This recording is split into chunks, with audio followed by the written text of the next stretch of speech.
CBS Radio Mystery Theater presents...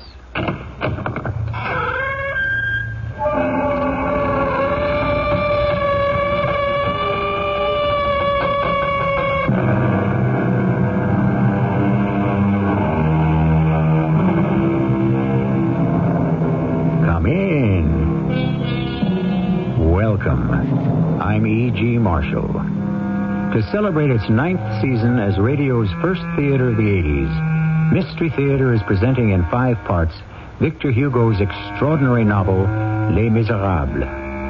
Today, Part 2, tracing the life of Jean Valjean, a man unjustly imprisoned who tries to make a place for himself in the world and is rejected at every turn. One man, a bishop, extends friendship and faith. And with this inspiration as his guiding star, Valjean stifles his hatred and tries to become himself a good Samaritan. The odds against him are almost insurmountable. What's happened here? What's wrong? The woodcutter's horse went down in the mud. When Marcel tried to pull him out, the cart tipped and caught him beneath it. Marcel, can you manage to squeeze out of there? I can't move. I'm caught. My chest is crushed. Help me. There's no one strong enough to lift the cart out of the mud enough to pull him out. Let me try. No. Don't anyone try. It's too late. Let me die.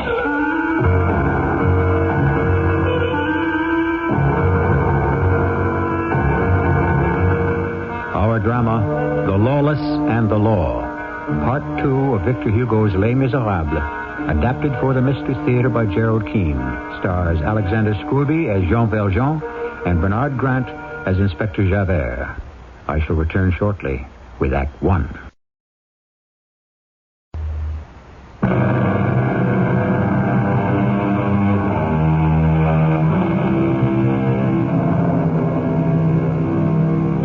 No one has ever quarreled with the playwright Shakespeare's idea that justice should be tempered with mercy.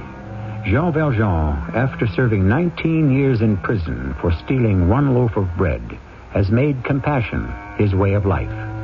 Once free, he determined wherever he could, he would right every wrong. Not so another character in Victor Hugo's story, Inspector Javert of the French police. To him, the word mercy meant nothing. Pierre? Yes, Inspector Javert. There is something troubling me. It will not go away. 12 years ago, I was made into a kind of roving prefect. There is something about the town of Moulins that bothers me greatly. Not something, but someone. You have evidence? No, I don't. Only a certain feeling. Not here in my head, but here in my stomach. Well, then why don't you bring the man in for questioning? He happens to be the richest man in Moulins. Could be all the more reason. Stolen wealth. He also happens to be the mayor. Oh, you don't mean Mayor Badalin? Impossible. Why, he's put Moulins on the map. Created that whole glass bead factory. Employs hundreds of people. I know all that. All his charities, the library, the hospital with free beds for the poor. But this feeling in my stomach persists. 12 years ago, you say? That's when he was released from Toulon. And he looks the same? No, not at all. Then he had a beard. He was unkempt, unshaven. Could hardly put 2 words together. Inspector, is his voice the same? No, not even that. Now, you've heard the mayor. He speaks with gentleness and supreme authority. But let us examine the problem. This Mayor Madeleine, where did he come from? Suddenly he appears in Moulins with an invention to make black beads, better and cheaper than even the Germans. He buys land, builds buildings, and Moulins becomes a thriving industrial city. Years ago, I trailed him, but I lost the trail. But if he served all his sentence, why continue to follow him? There are some unexplained pieces to the puzzle. Now, this man is discharged from Toulon with 109 francs, 15 sous. Where did he get the thousands to build factories? By stealing it. Why not? Oh, I don't see Mayor Madeleine as a common thief. No, nobody does, except myself. If he has hidden his past so successfully for so long, what makes you think he would betray himself now?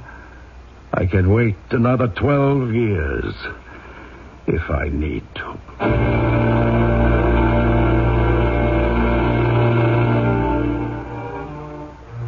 I am Jean Valjean. I knew that Inspector Javert had been assigned to Moulin, which was a bit of a joke to me since we hadn't had even a solitary drunk in 4 years, let alone a minor theft. But he probably requested the assignment. My appearance and life had changed so considerably, there was nothing to connect me with the prisoner he had known. Business was booming in our town. Our factories were hiring new people every day. And Mademoiselle Fantine, what experience have you had? Madame Fantine. I'm a widow. And have you had any experience in the manufacture of glass beads? Since my husband's sudden death, I have had to think about supporting my baby girl. Cosette is her name. Well, so you haven't really had any practical experience? I'm sure I could learn. I have to work to take care of her. Well, of course you could learn. Well, let me see. Yes. There just happens to be an opening in our glass bead counting department, and you could start work when? I could. Tomorrow morning? Yes, tomorrow morning. Report first to my office at 7. May I ask another favor of you, monsieur? Well, why not? Could I meet Monsieur Madeleine? It's just that I wanted to thank him for this opportunity, a job in his factory. Fantine, you made a good impression on me. I interviewed you. If you want to thank anyone, thank me.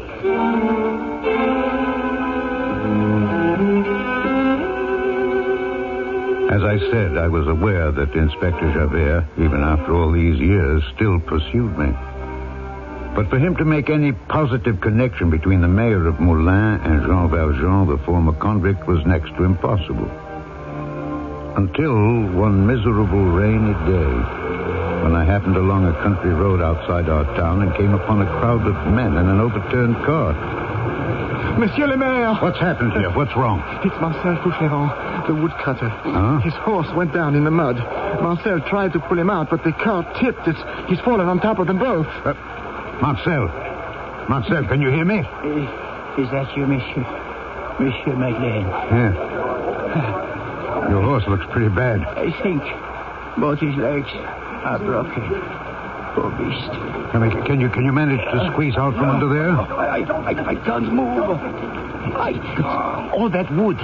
We were thinking of trying to pull out each log. That might make the cart lighter and free. No, not possible.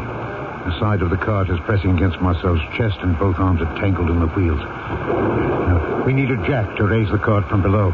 If we can just raise it enough, we can pull Marcel out. They've gone to fetch a jack. Where'd they go? When? A few minutes ago to Haché, the blacksmith. Haché? It'll be an hour before it gets here. Is someone... We can't wait that long. But what else can we do? The weight is crushing. Help me. Someone. Marcel, listen to me.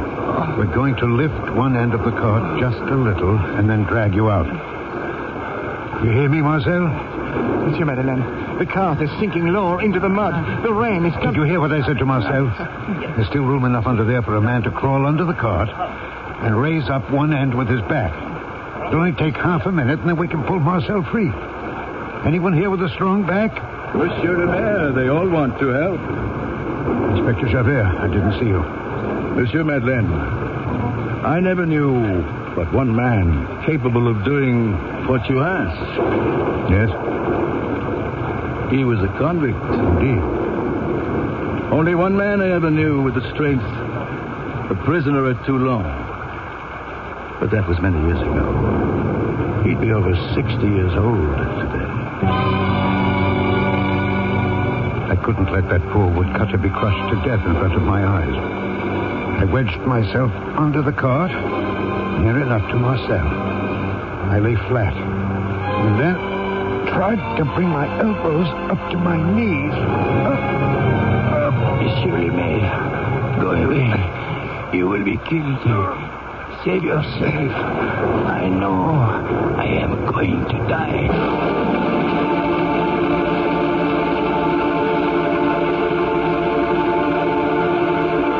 Marcel didn't die. They managed to lift the cart a few inches, and they dragged him out. Then they held each end, giving me enough time to escape also.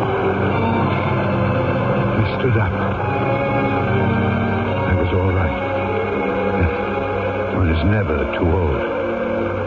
As for Marcel, I got him to the hospital in a hurry. Do you see this, nurse? You know what the mayor did? Yesterday, I woke up.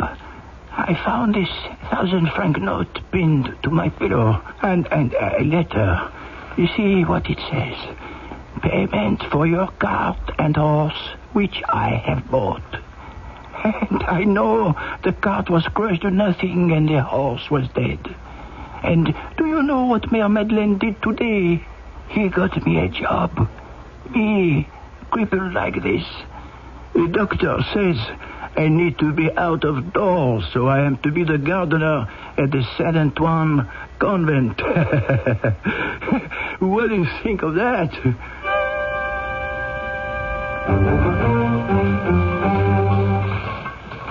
Mademoiselle Fantine, I mean, Madame, I have been watching you. Oh, you have? Nothing I've done wrong, is there? Oh, no, I wouldn't say so, but you would like to make a few more francs, now wouldn't you? Oh, yes, I would. Well, I was thinking there might be an opening in the sorting section. You're in counting now, aren't you? Yes, I am. It would mean considerably more money. I have a very good eye for color. Yes, I've noticed that. You always manage to wear a nice-looking kerchief or a bit of a ribbon about your throat. What do I have to do to get the sorting job? Well, it would depend entirely on you, Fantine. First of all, you will have to learn to do the job. Well, I myself could show you the color differentiations. Now, I'd say the best time for me to show you would be in the evening after the factory is closed down. In the evening? Yes, we could have a little supper together first. It would be my pleasure. Well, I always like to get back and make sure Cosette is sleeping well. Oh, well, we could do that and then come back, huh?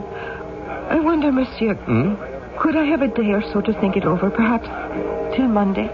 Fantine, I tell you quite frankly, there's nothing to think over. I think we get along quite well, you and I, now, don't we? Oh, yes, of course. Well, you see this note on my desk? The orders from Monsieur Madeleine himself to shut down the counting department as of Monday.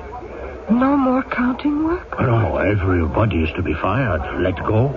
The entire department. Monsieur Madeleine has invented a machine that can count faster and more accurately than any human hands. Oh, yes, he's quite an inventor. So, I think a lot of you, Fantine. But if there's no job, there's no job. I tell you what, come back to my office at the end of the day. We'll talk a little more, huh? Today? Yes, after the bell rings. That would mean I have accepted the job you offer me. Well, if I don't see you there by 6 o'clock, I shall ask someone else. There's no point in you showing up at this factory on Monday, for there won't be any work, huh? Have I made it clear? Oh, that cannot be sensible. I will take good care of you. I like you. You have nothing to fear from me. Hypocrisy, contrivance, taking advantage. Victor Hugo etches an indictment of his society, echoes which still reverberate today. And as for Jean Valjean, how safe is his new respected identity? We shall learn all of this when I return shortly with Act 2.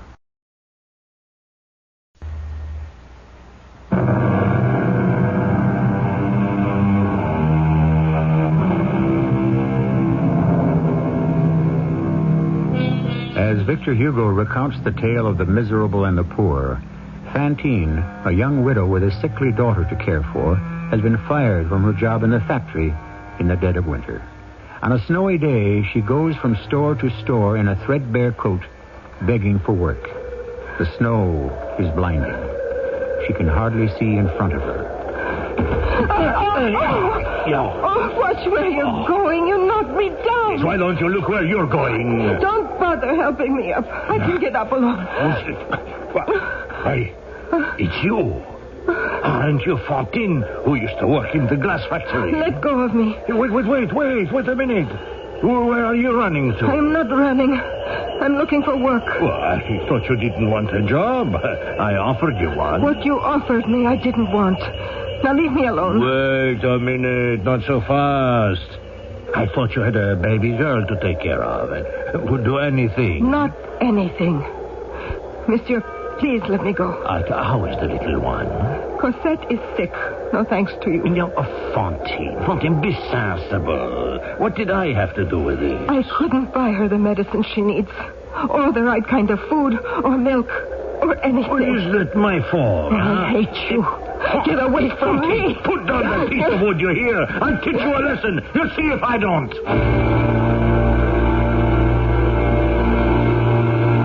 Inspector Javert, we've just brought in a young female on a complaint from the foreman of the Madeleine Glass Works, Monsieur Jourdain. What is the complaint? That she attacked him on the street with a piece of wood. Why are you bringing this simple assault to my attention? It's because she used to work in Monsieur Madeleine's glass factory. I knew of your interest in the gentleman.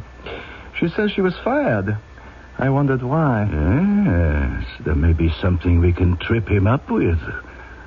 Girl on the streets attacks foreman. Why does she do that? Have her in. No, wait. Go to the mayor's house. It's right next door. Tell him there's an urgent matter at the police station that requires his attention. By the time he gets here, I'll have that girl in such a state she'll swear to anything. Now send her in. Come in, you. The inspector wishes to talk to you.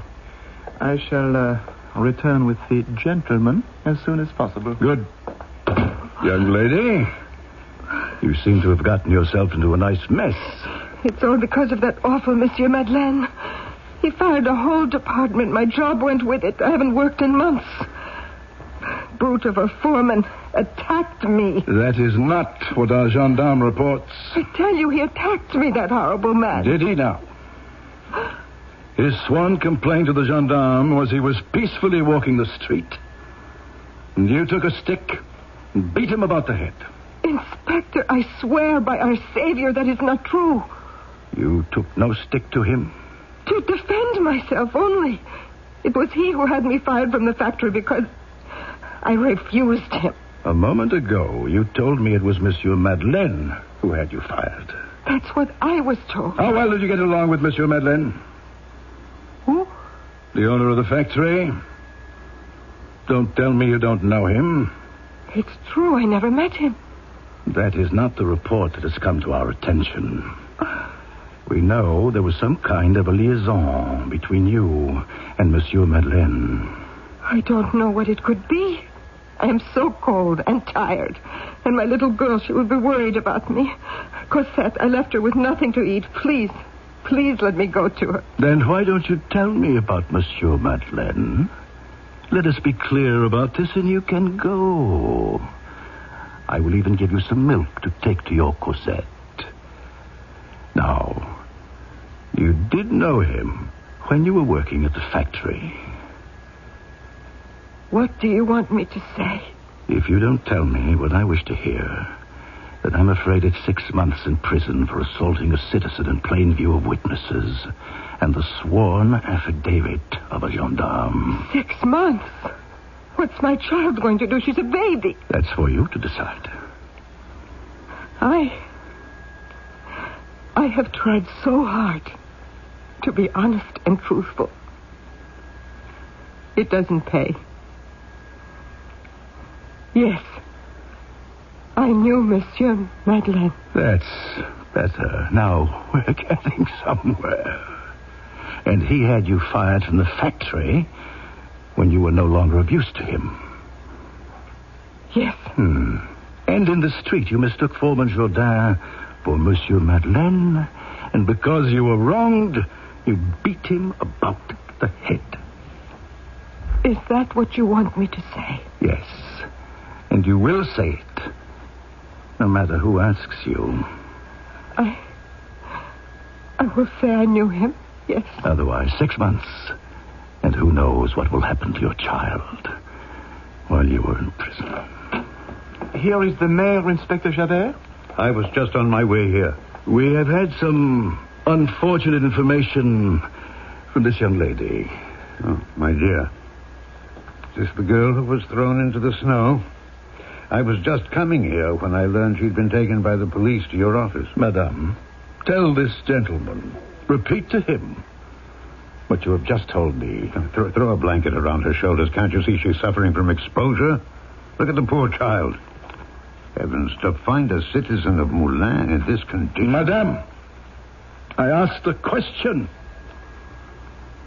Your name is Fantine? Yes. You were employed in the Madeleine Glass Works? Yes.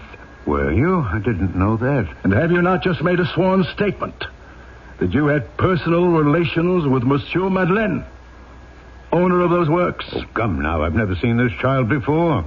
She told you no such thing. Did you or did you not say you knew Monsieur Madeleine? Yes. Yes, what? Yes.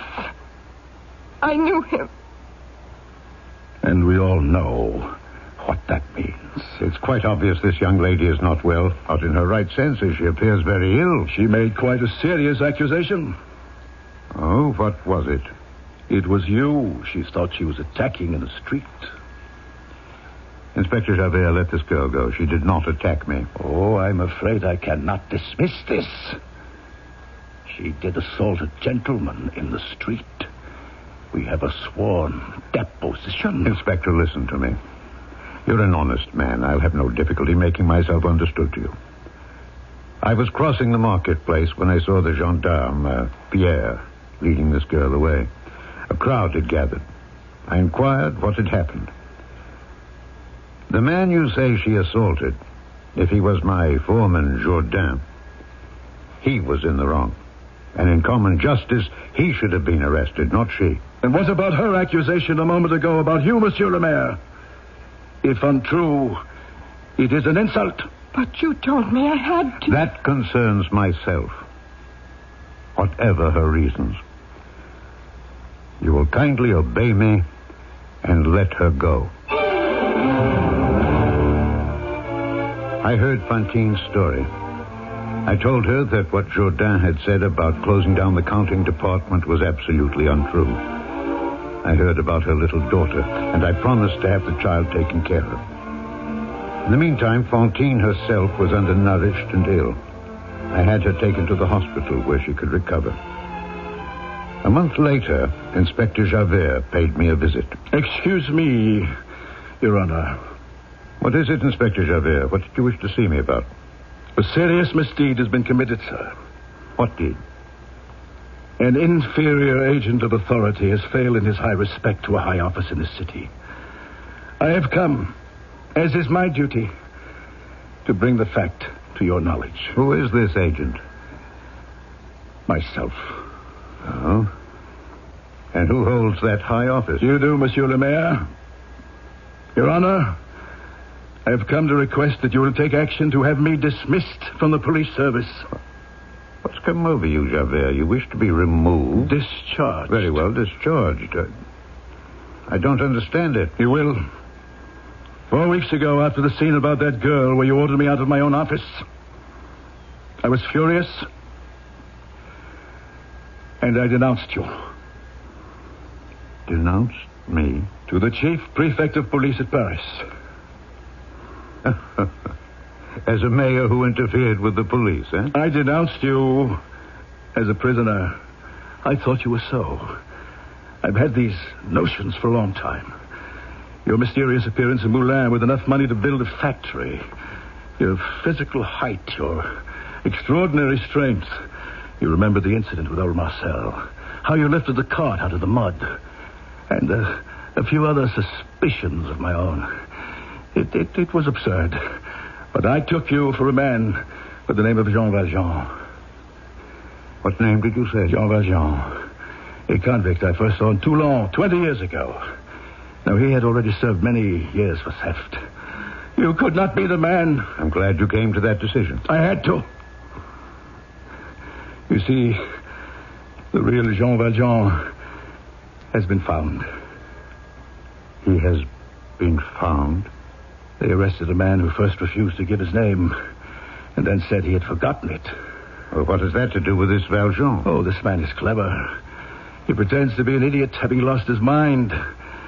He was arrested at Eau Cloche for stealing cider apples.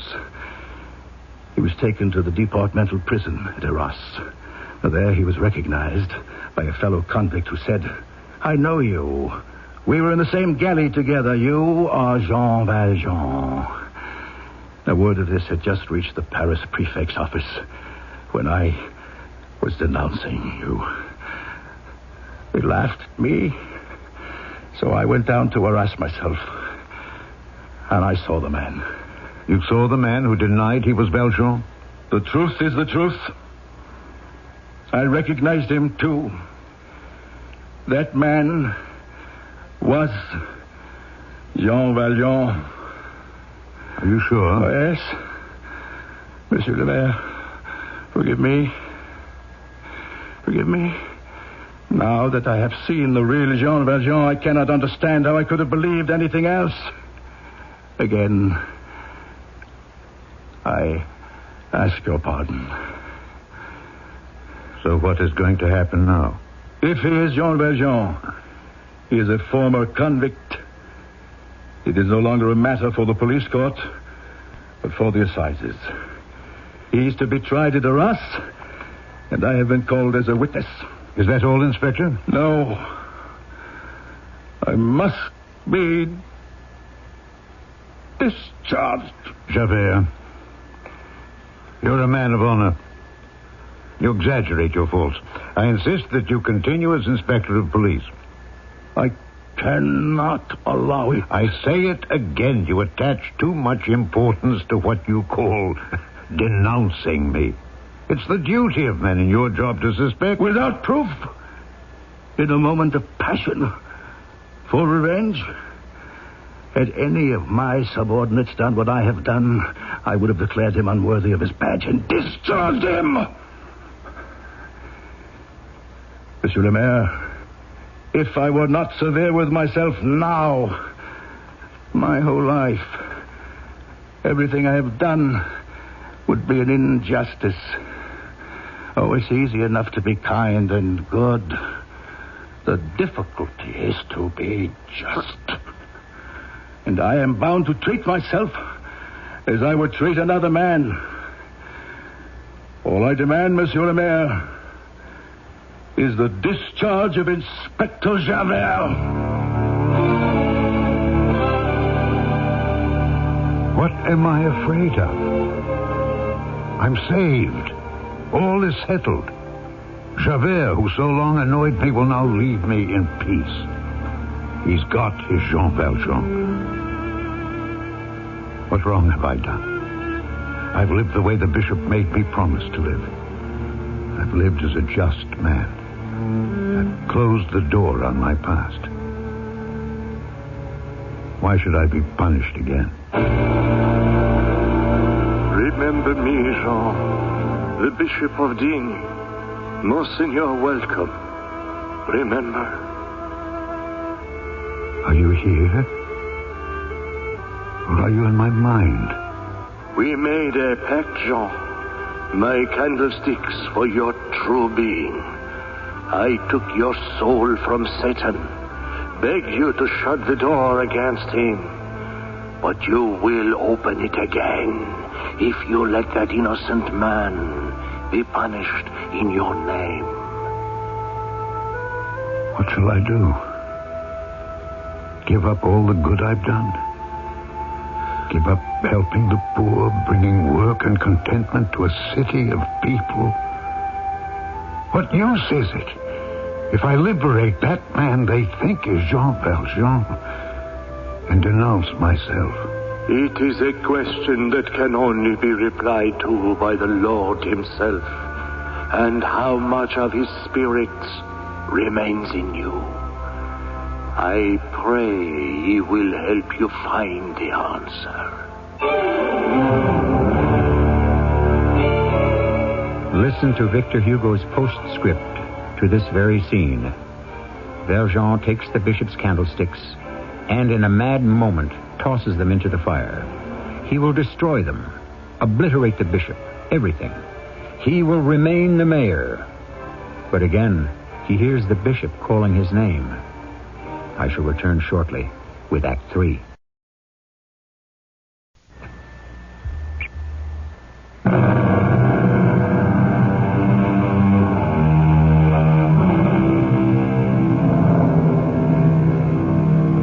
It was inevitable. There was no other way. Jean Valjean was not a thief. In his heart, he always gave, never took. That society had punished him for that, no matter. Valjean was an honest man. He simply could not allow an innocent man to be condemned in his place. Quickly, he rescued the silver candlesticks from the fire and blessed the bishop who had blessed him. I arrived late the next day at the courthouse in Arras. I found a seat away at the back. Inspector Javert sat at the witness table. He did not see me. No one, in fact, noticed me. All were looking at the poor creature being questioned by the public prosecutor. I knew then his only crime was that he could not remember who he was. Mr. No Name, you don't mind if I call you that, do you?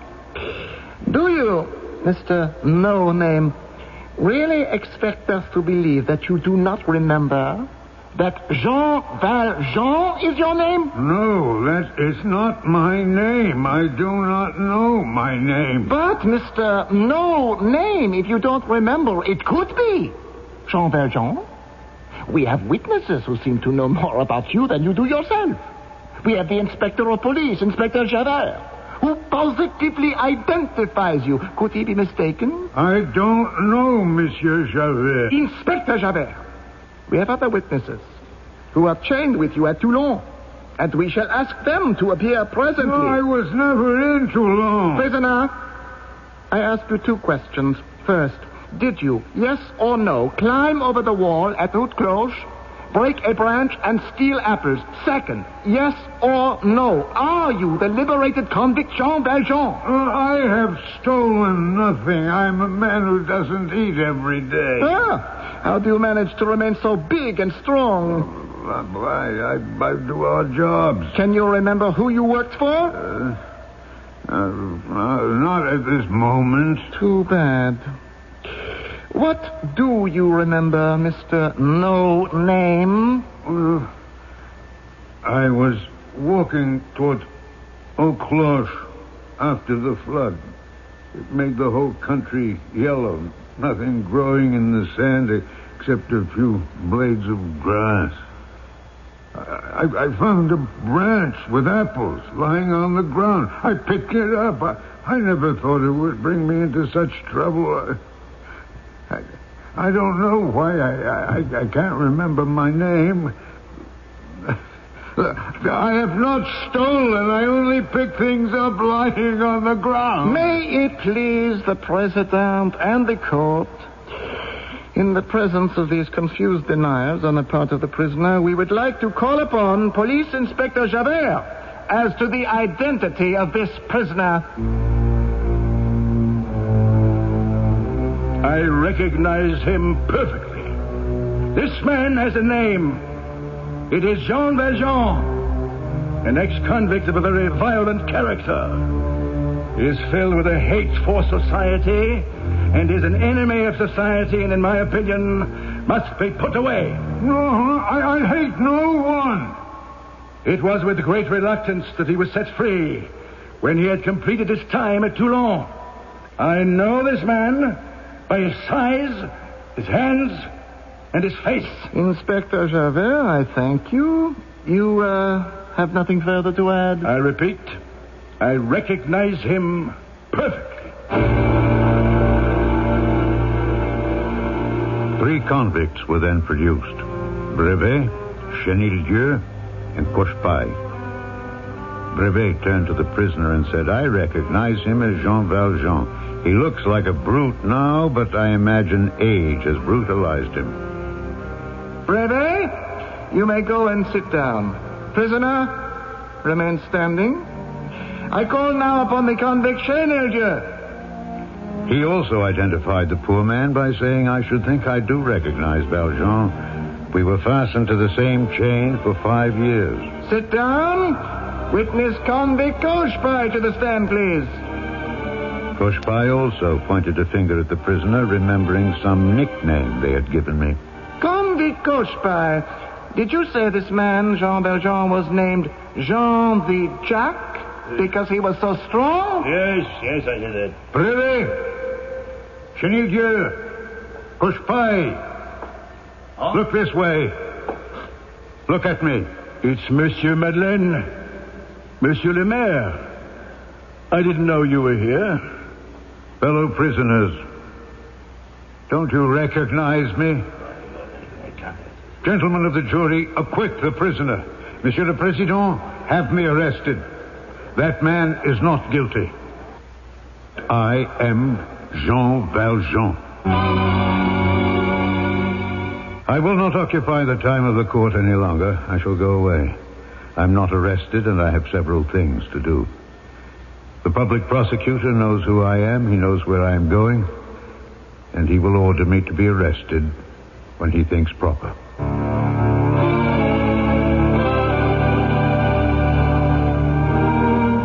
I had told the court I had much to do.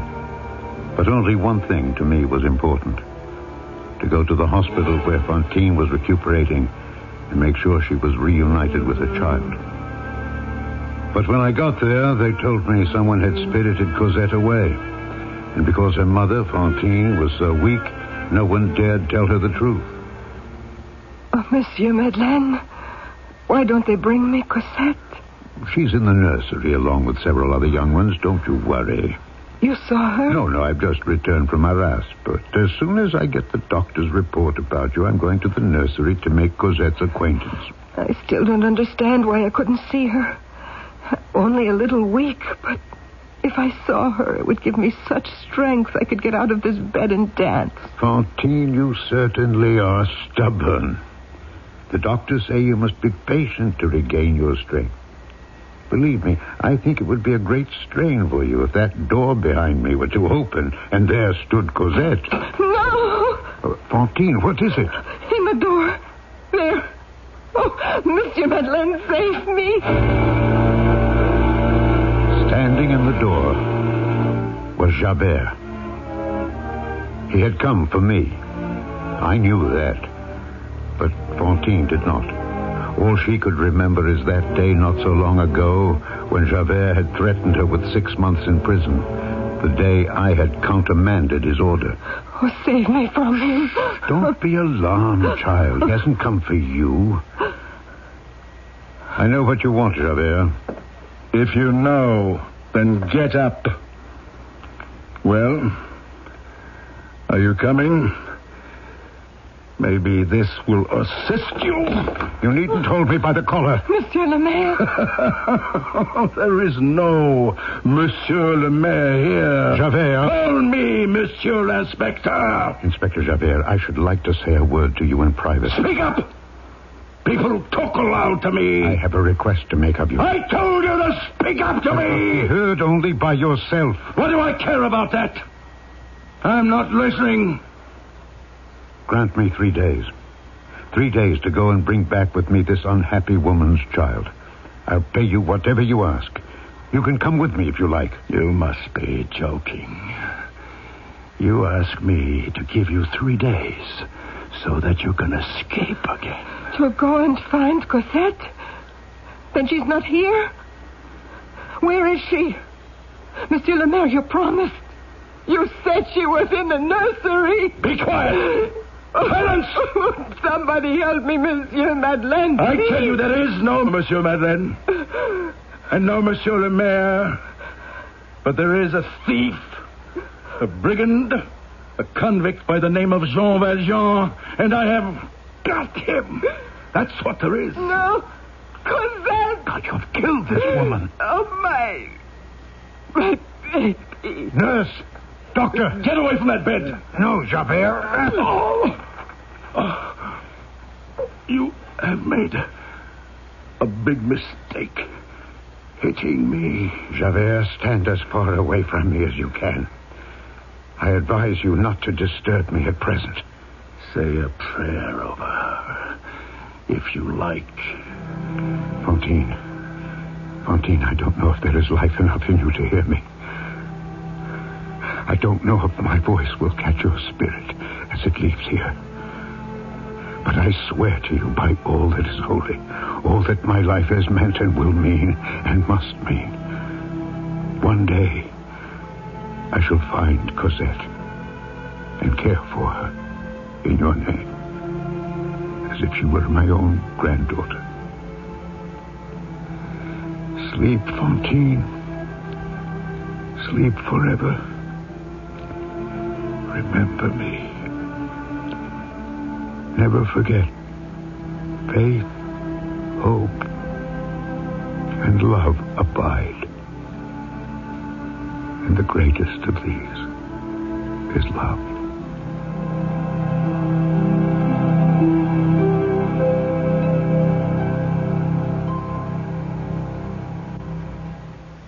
Victor Hugo tells us when at that final moment Jean Valjean spoke those words, that Fantine, even with her last breath, smiled, that her face was strangely lighted, for death is the entrance into brilliant light. I shall return to you shortly.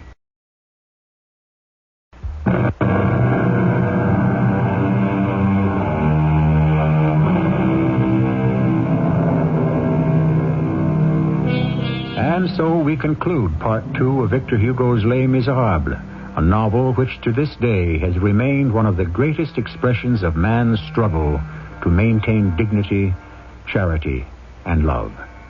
Part 3 will continue the story of Jean Valjean as created by one of the most far-seeing literary figures our world has ever known.